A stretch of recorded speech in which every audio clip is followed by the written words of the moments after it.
অনেক দূরে, যেখানে আকাশ আর সমুদ্র এক হয়ে যায়, সেখানে ছিল এক রহস্যময় জগৎ, নীলগভীর রাজ্য। এই রাজ্য ছিল মানুষের চোখের আড়ালে, সমুদ্রের সবচেয়ে গভীর তলায়। সেখানে মুক্তার প্রসাদ, প্রবাল বনের পথ আর ঢেউয়ের সুরে গড়া গান ভেসে বেড়াত। নীলগভীর রাজ্যে থাকতো এক জলপরী, নাম তার মীরা। মীরার লেজ ছিল রূপলি নীল, যেন চাঁদের আলো পানিতে গলে গেছে। সে ছিল রাজ্যের রাজকন্যা, কিন্তু তার মন সবসময় অস্থির থাকত, কারণ মীরা সমুদ্রের বাইরে পৃথিবী দেখতে চাইত। তার মা সমুদ্র রানী বলতেন, উপরের জগৎ বিপজ্জনক, মানুষের হৃদয় সবসময় পরিষ্কার নয়। কিন্তু মীরা বিশ্বাস করত, সব হৃদয় খারাপ হয় না। একদিন ভয়ঙ্কর ঝড় উঠল, ঢেউ আকাশ ছুঁল, বজ্রপাত হলো। সেই ঝড়ের মাঝে এক মানুষের জাহাজ ভেঙে গেল, সবাই ডুবে যাচ্ছিল। মীরা ঝাঁপিয়ে পড়ল, সে এক যুবককে বাঁচিয়ে নীলগভীর গুহায় এনে রাখল। যুবকের নাম ছিল আরব। সে ছিল চিত্রশিল্পী, সমুদ্রকে আঁকতে ভালোবাসত। আরব যখন জেগে উঠল, সে বিস্ময়ে বলল, তুমি কি স্বপ্ন? মীরা হেসে বলল, না, আমি সমুদ্র।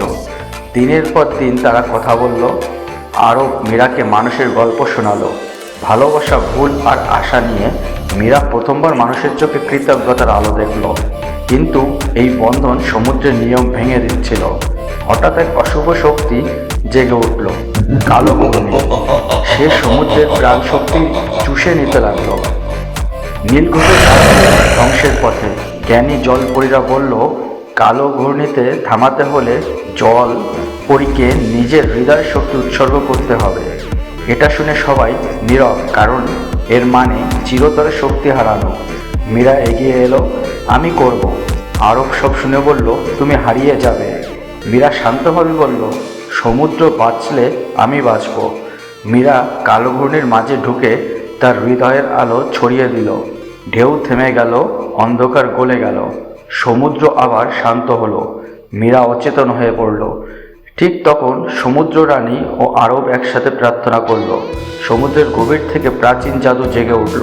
মীরা বেঁচে উঠল, কিন্তু এবার সে দুই জগতের সন্তান। সে চাইলে জলে বা স্থলে থাকতে পারে। মীরা সমুদ্রের রক্ষক হলো, আর আরও মানুষের কাছে সমুদ্রের গল্প পৌঁছে দিল।